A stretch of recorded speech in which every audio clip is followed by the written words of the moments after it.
bom dia. Meu nome é Cristine, sou médica. Hoje nós vamos inverter um pouquinho aqui a posição, estou no lugar de paciente e vou entrevistar a doutora Antônia Carlos Upp.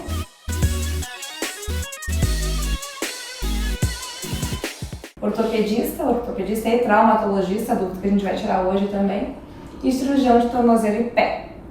Então acho que já vamos começar diretamente com essa pergunta, né, que é bem comum. Qual é a diferença ou a semelhança entre ortopedista e traumatologista? Bom, a principal diferença, né, a gente faz a mesma formação, né? Quando a gente termina a faculdade de medicina, a gente faz os 6 anos de medicina, faz aquela prova famosa de residência médica, né, e começa a nossa formação em traumatologia e ortopedia. É mais ou menos a mesma coisa que a gente fala gineco-obstetrícia, né, que faz junto, né, na mesma formação. Todo médico que é ortopedista, ele também é traumatologista. É diferente, né, do cirurgião do trauma. O cirurgião do trauma normalmente é o cirurgião geral, fez uma formação em cirurgia geral e depois fez uma outra especialização, pós-graduação em cirurgia do trauma. Normalmente é trauma torácico, trauma abdominal, né, trauma em órgãos que estão dentro do nosso tórax, trauma cardíaco, artérias importantes, pulmão, regiões do abdômen, ali, fígado, baço, rim e intestino. O traumato-ortopedista, ele tem a ver com trauma, mas ele faz uma especialização na parte óssea e tem dos apêndices, né, que é a parte dos braços, pernas, né?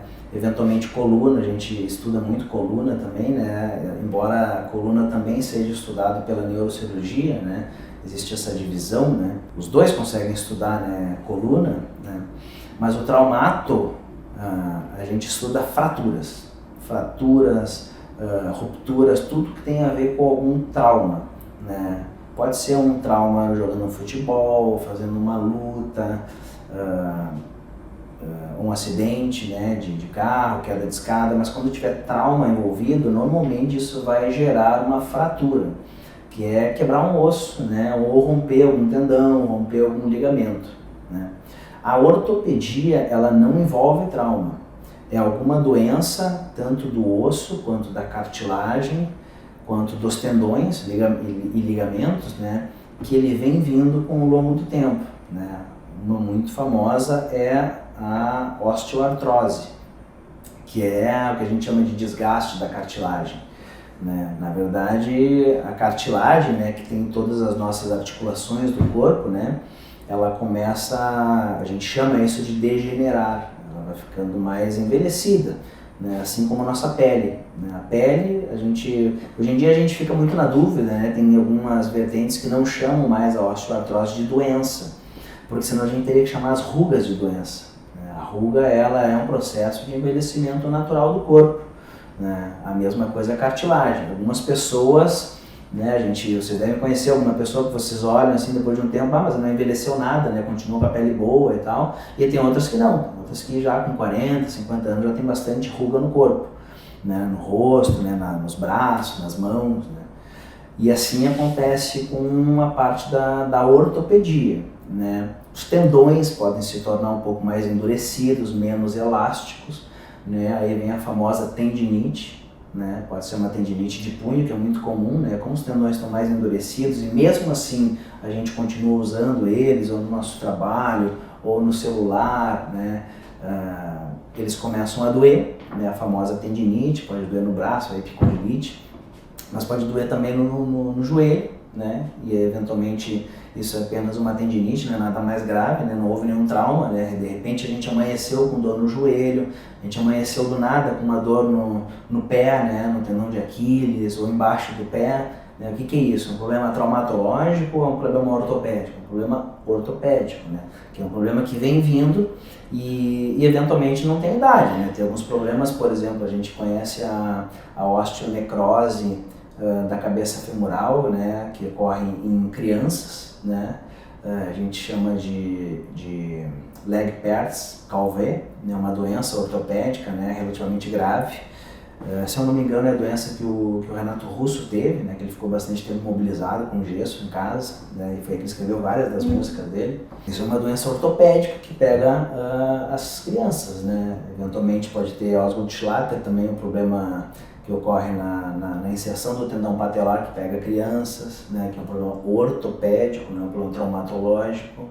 Né? E a doença de Sever também pega a cartilagem de crescimento do calcânio das crianças, né? Então todos esses são problemas ortopédicos, não é que a ortopedia seja só, é mais comum, né, em pacientes com mais idade, mas pode acontecer também em crianças, adolescentes, né? Por exemplo, um outro exemplo também relativamente comum que a gente vê no consultório é coalizão tarsal, né, que é o famoso pé chato, né? Então 2 ossinhos ou mais do pé nasceram grudados, né? E a criança, né, fica com o pé mais plano, né, chato, né? Isso, quando o pé plano é flexível, aí não tem problema, mas quando o pé plano é rígido, né, provavelmente seja a coalizão tarsal, né, que é um problema ortopédico infanto-juvenil, né, que a gente consegue diagnosticar porque o pé não tem um movimento normal. E aí existe alguns tipos de tratamento para a gente avaliar isso. Então, resumindo, né, a diferença entre traumato e ortopedia, que a gente estuda os dois ao mesmo tempo na residência, né, é que traumato envolve trauma, envolve batida, envolve fratura, quebrou um osso, rompeu o tendão de Aquiles, rompeu o tendão do ombro, rompeu o bíceps, entende? Isso é um problema traumatológico.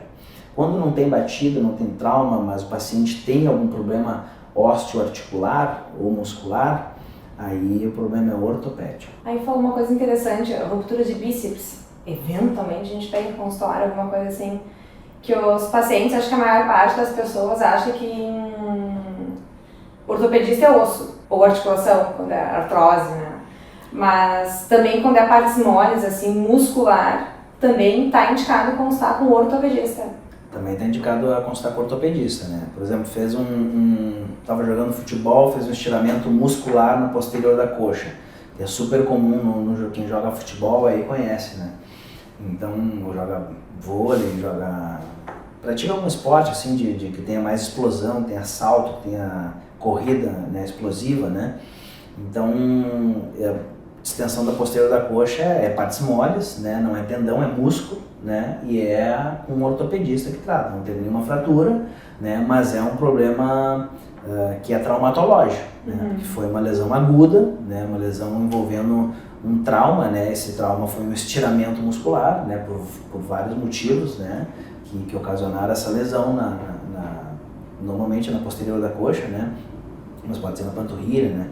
Então, partes moles, né? Que uma que é partes moles que é muito comum a gente trata, né? Que é muito comumente conhecida até por leigos, né? Que é a ruptura do tendão de Aquiles ou a ruptura do ligamento cruzado do joelho, né? Então, essas duas lesões são muito comuns, vocês devem ter escutado várias vezes aí, né? Tem vários jogadores aí que já fizeram esse tipo de lesão, né? E o The Rock, por exemplo, né, o artista, aquele famoso, ele já teve uma ruptura no tendão de Aquiles, se não me engano, esquerdo, né, já fez o tratamento dele, né, o Adriano teve uma ruptura no tendão de Aquiles, né, e todos eles foram tratados por um traumato ortopedista. Então, não precisa ter uma fratura, né, um problema na cartilagem para tratar com ortopedista. Existem várias outras lesões que são englobadas pelo ortopedista, né? Traumato ortopedista. E entrando um pouquinho nessa parte de lesões de partes moles, que é uma dúvida, eu acho que tanto o paciente pode ter, como nós médicos não ortopedistas também às vezes temos, né? De qual exame pedir? A ressonância, ecografia, raio-x, tomografia, muitas vezes o médico tem essa dúvida, às vezes, né? De qual é o melhor. Dor no quadril, às vezes é melhor ressonância, às vezes é melhor ecografia. Ou muitas vezes a demanda vem do paciente, né? Eu queria fazer uma ressonância, doutor. Né? Deve ser comum, talvez, chegar assim, eu tô com dor no joelho, tô com dor no quadril, eu queria fazer uma ressonância, doutor. E às vezes a ressonância não é necessariamente o melhor exame. Às vezes uma ecografia simples, antiga, às vezes é melhor do que a própria ressonância. Queria que tu falasse um pouquinho sobre esses exames, assim, que nos confundem tanto ao paciente quanto aos próprios médicos, né? Do que pedir, do que é o melhor para ser pedido. Na verdade, assim, os 4 exames, né, vamos dividir nos 4 exames, né? Cada um deles tem a sua função, né? E a gente chama, o próprio nome desses exames, né, a gente chama de exames complementares, porque eles se complementam, né? Então, eles complementam a avaliação médica, né? O exame físico. Complementa a avaliação do exame físico, né? Mas eles, entre si, esses 4 exames, eles se complementam. Né? Então, claro, quando vai fazer uma consulta médica, ortopédica, né, a primeira coisa é o exame físico, né? O primeiro de todos é olhar ali, né? Às vezes o paciente está com, por exemplo, um entorse de tornozelo, tá? Ele tem um entorse de tornozelo, um entorse de joelho, né? Tem todos aqueles exames que a gente aprende na residência, que cai na nossa prova, né? Que a gente tem que decorar os nomes e tal, para avaliar qual é o ligamento que está rompido. Isso aí no momento do trauma é muito difícil fazer no paciente. O paciente está com muita dor, está com o pé inchado, o joelho inchado, é até sacanagem o paciente tu ali querer fazer algum movimento para ver se tem instabilidade ou não. Não é o momento para fazer esse tipo de exame no paciente, né? Primeira coisa a gente tem que ver, a gente já vê que está inchado, né? No exame, na ectoscopia mesmo a gente consegue visualizar que o pé está inchado, que o joelho está inchado. Esse é o primeiro exame físico, né? A gente já consegue ver. Mas o primeiro exame, assim, num paciente, quase mesmo que não tenha trauma, né? A gente sempre faz um raio-x, porque o raio-x ele dá muita informação para o paciente. Mesmo que não tenha trauma, a gente consegue visualizar se já tem, independente da idade, se já tem algum desgaste. Porque pode pegar um paciente jovem que a gente possa supor que não vai ter artrose. O paciente pode ter tido alguma doença, alguma artrite séptica quando criança, ou ele tomou algum corticoide que deu alguma necrose naquela articulação e ele não sabe te falar isso, né? Porque ele era muito pequeno, ele tomou um remédio, mas ele não sabe qual é, né? Eventualmente ele já pode ter artrose mesmo sendo jovem, assim, 30, 40 anos, já pode ter artrose, quadril, joelho, né? Eventualmente tornozelo, né? Então o raio-x ele dá muita informação, tá?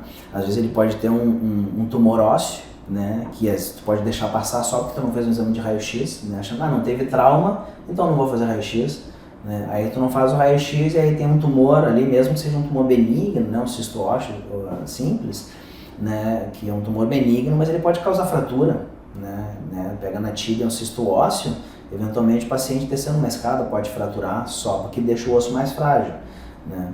Então o raio-x é sempre feito, ele dá muita informação, né? Se tiver história de trauma, aí é imperativo que seja feito um raio-x, né? Um exame de radiologia, tá? Tu consegue ver, né?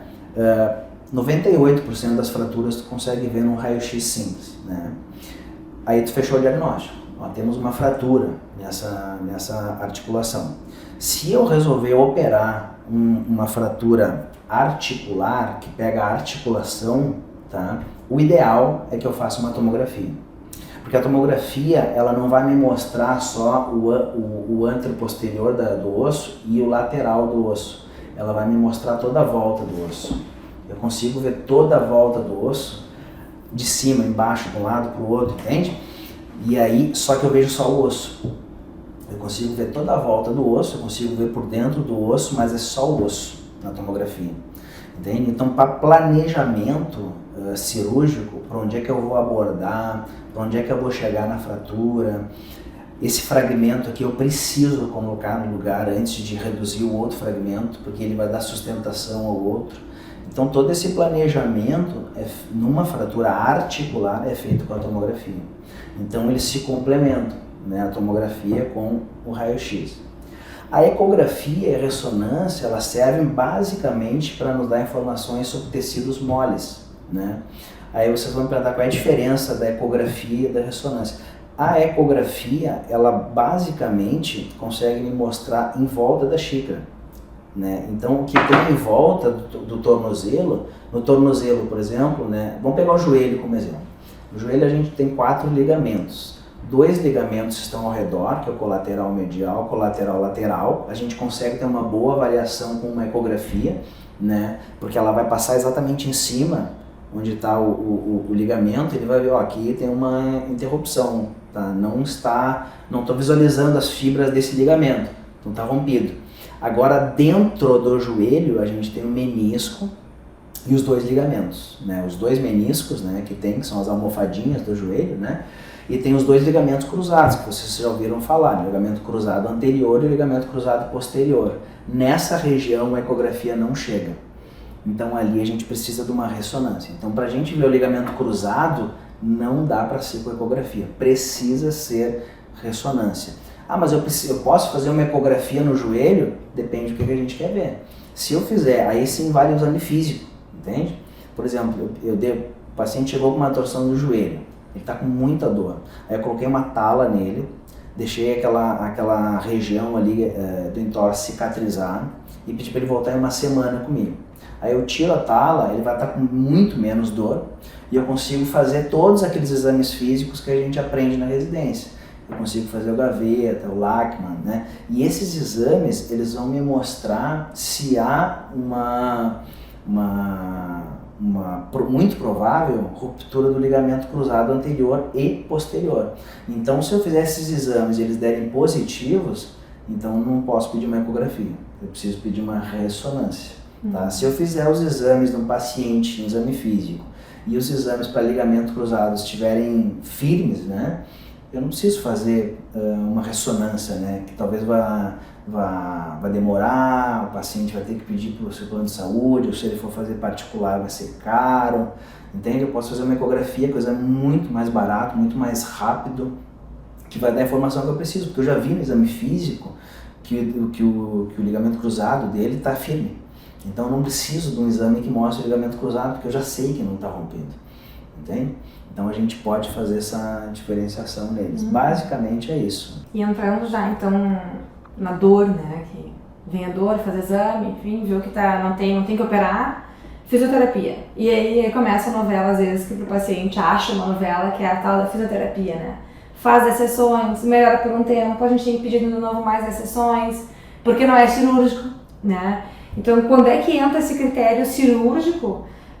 Não, isso aqui é para operar ou não vamos mantendo fisioterapia, nem que tenha que fazer muitas sessões de fisioterapia, 1 ano, 2 anos, porque não é melhor, a opção não é melhor operar, né? Então quando é que entra essa operar e fazer a fisioterapia e por que às vezes a fisioterapia o médico é pedido para fazer por um longo tempo, só fica renovando o pedido, renovando fisioterapia? Tá.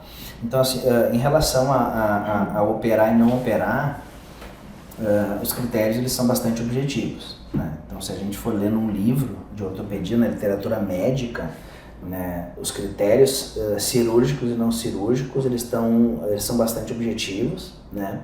Vamos pegar primeiro uma lesão que não seja indicada a fisioterapia, né? Vamos pegar uma fratura, por exemplo, né? Quebrou o braço, né?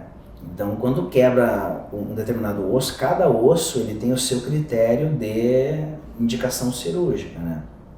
Tem ossos do corpo que a indicação cirúrgica é extremamente, ela é muito, tá me fugindo a palavra, mas ela, por muito pouco já precisa operar, né? Tem um ossinho na nossa mão, por exemplo, que a gente chama de escafoide, ele dá esse movimento aqui, né? Ele é uma da sustentação dos ossos do carpo, né? Esse ossinho chamado escafoide, quando a gente fratura ele mais de 1 milímetro de diastase, tem que operar. 1 milímetro. Até 1 milímetro não se opera o tratamento conservador. Mais de 1 milímetro, 2 milímetros ou mais, tem que operar. Então, vocês vejam que é muito pequenininha, né, a diastase desse osso. Tem outros ossos que a gente quase nunca opera. Hoje em dia, por exemplo, a fratura de clavícula, na diáfise da clavícula, que é no meio da clavícula, não nas pontas, mas no meio, quase nunca opera. O tratamento é imobilização. A gente põe o Velpô, que é aquela loninha azul que fica segurando o braço, né? O paciente vai ter que ficar ali uns 2 meses, mais ou menos, mas a fratura cicatriza muito bem sem tratamento cirúrgico, né? Então, as indicações de cada osso do corpo, cada parte, pega a coluna, por exemplo, indicações de um osso, que é o odontoide, por exemplo, né? Cada parte do odontoide, que assim na nossa cervical, né? Cada ponta dele indica ou não cirurgia, né? Nos dois extremos não precisa operar e bem no colo do odontoide precisa operar. E nós estamos falando do mesmo osso, né? E é um ossinho pequenininho assim, né? E cada parte da coluna tem a sua indicação, o antebraço, o braço, o cotovelo, né? Cada uma tem uma indicação bastante restrita, né? Então não tem achismo, né, do ponto de vista ortopédico, assim, quando é que tem que operar? É muito claro, né, na literatura médica, né? O próprio paciente pode pegar, vou ler, tem indicação, não tem muito choro, digamos assim, né? Isso no ponto de vista traumatológico, né, que a gente está falando de fratura, né, lesão ligamentar. Um ponto que eu queria frisar em relação às fraturas, né, que tem nas contraindicações, né, existem as indicações e existem as contraindicações, né? Tem alguns momentos que a gente tem que contraindicar a cirurgia, né? Então a gente tem que avaliar o paciente globalmente, né? Até tem umas brincadeiras com o ortopedista que tem fratura, ele já sai operando, né? A gente tem que avaliar clinicamente todo o paciente, né, se ele tem condições clínicas para serem feitas a cirurgia, né. Eventualmente o paciente tem um problema cardíaco muito grave, né, que contraindica a cirurgia, tem um problema neurológico, às vezes um problema psiquiátrico, assim, que seja muito grave, que vai descompensar. Imagina, ele tem um problema psiquiátrico que ele está compensado com a medicação, né, o psiquiatra conseguiu ajustar toda a medicação, todo o tratamento dele. Eventualmente um processo cirúrgico pode descompensar todo o paciente, né? E aí vai tudo por água abaixo. E aí tem que ser avaliado, né, com o paciente, com familiares, com o próprio médico clínico do paciente, com o psiquiatra, o neurologista, né, com quem for. Então o atendimento é multidisciplinar. Mas existem algumas contraindicações, né? Tu perguntou a respeito da fisioterapia, né? A fisioterapia ela se enquadra muito em operar ou não do ponto de vista ortopédico, né? A fisioterapia, depois de uma cirurgia, depois de uma fratura, né, que foi feito um tratamento conservador, e depois de uma cirurgia de uma fratura, a fisioterapia é absolutamente fundamental, né? Eu acho que em relação à fisioterapia, eu acho que o paciente leigo nele tem uma ideia muito errada em relação à fisioterapia. A fisioterapia bem feita, ela faz milagres no paciente. Faz o paciente, faz muito mais assim, do que eventualmente o ortopedista faça, né? Então ele é absolutamente fundamental no tratamento, né, do problema ortopédico ou do problema traumatológico, né? Então muitos tratamentos, né, que são muitas doenças, né, ortopédicas, elas não têm nenhum tipo de tratamento cirúrgico, né? Porque o tratamento cirúrgico na ortopedia ele é algo mecânico, entende? Por exemplo, existe uma ruptura no ligamento, a gente vai ter que reconstruir aquele ligamento, tá? É uma coisa mecânica, a gente vai lá e reconstrói ele. Rompeu o tendão de Aquiles, a gente vai ter que suturar esse tendão de Aquiles. Está quebrado o osso, a gente vai ter que deixar o osso alinhado ali, ou com uma placa, parafuso, fio de Kirchner, alguma coisa, a gente vai ter que deixar ele alinhado para que ele possa cicatrizar, tá? Isso é tudo mecânico, né? É um trabalho braçal mecânico do ortopedista fazer isso, né? Mas depois que ele cicatrizou, quem faz o resto do tratamento todo é o fisioterapeuta, né? Então a fisioterapia após a cirurgia ela é fundamental para restabelecer a parte ligamentar, que a gente chama de propriocepção, né? Quem renova isso no paciente, né, depois do ligamento cruzado, não é só fazer o paciente voltar a dobrar e esticar o joelho depois de uma cirurgia de ligamento cruzado. Não, precisa restabelecer toda a parte proprioceptiva dele, né, de equilíbrio, de sensação do joelho, de não deixar aquele joelho torcer de novo. Não é só um cabo que é colocado ali como se fosse o ligamento. Não, a gente precisa restabelecer toda a parte neurológica e sensitiva que estava dentro daquela articulação que foi perdida. E até o medo, né? No momento do trauma, né? Então a gente chama isso na ortopedia, na fisioterapia, de treino de marcha. Está escrito nos livros treino de marcha. Tem que treinar a marcha novamente, assim, né? E isso quem faz é o fisioterapeuta. E algumas patologias, elas não envolvem tratamento cirúrgico, né? Algumas patologias, por exemplo, uma tendinose do tendão de Aquiles, né, o paciente está com uma fascite plantar. Uma fascite plantar que é extremamente comum, né? Que é o nome do esporão do calcâneo. Que é o famoso esporão do calcâneo, né? Tá com uma inflamação embaixo do pé ou no tendão de Aquiles, né? Mas pode ser no ombro, pode ser no cotovelo, aquelas dores no punho, entende? Esse tratamento é um tratamento fisioterápico eminentemente, né? O médico ele tem as orientações, eventualmente ele pode fazer uma infiltração, ele pode orientar algumas coisas que podem ser feitas, mas o tratamento, quem faz curar desse problema, né, é basicamente o tratamento fisioterápico. Aí nesse tipo de problema, né, como envolve tempo, envolve bastante tempo de fisioterapia, alguns pacientes é mais, outros pacientes é menos tempo, né? O paciente acaba desacreditando, né? É claro que existem diferentes profissionais fisioterapeutas, né? Assim como existem profissionais diferentes médicos, né? Eventualmente vão numa clínica que de repente pode não dar a devida atenção ao paciente, e aí o paciente, como ele não melhora, ele acha que a fisioterapia não funciona. Mas existem vários fatores que podem estar fazendo aquilo não funcionar, né? Às vezes o próprio paciente não está se dedicando ao tratamento enquanto ele está lá, às vezes é o fisioterapeuta que tem muitos pacientes que precisa dar atenção ao mesmo tempo, né?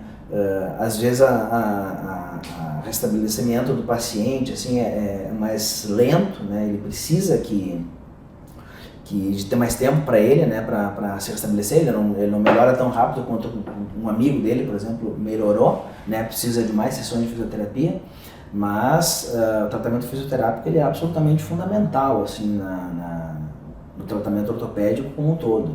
Eles andam juntos.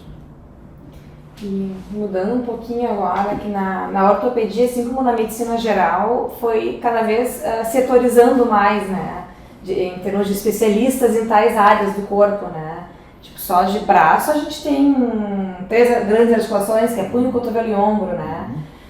Então, quando é que o paciente tem que procurar um especialista em determinada articulação, joelho, é ombro, é coluna, é pé, tornozelo e pé, ou quando é que ele pode procurar um geral e já resolver ali mesmo com o geral a situação dele? Na verdade, assim, do ponto de vista, aí entra de novo, né, o ponto de vista ortopédico e o ponto de vista traumatológico. Vamos pegar traumatológico, que é um problema. Na verdade, tudo se resume, do meu ponto de vista, né, quando é que eu procuraria um especialista, se fosse o meu caso, né, por exemplo, né, e um não especialista, um traumato-ortopedista geral, fez os 3 anos de residência, né, e não fez uma subespecialidade, digamos assim, né, de tornozelo e pé, ombro, joelho, entende?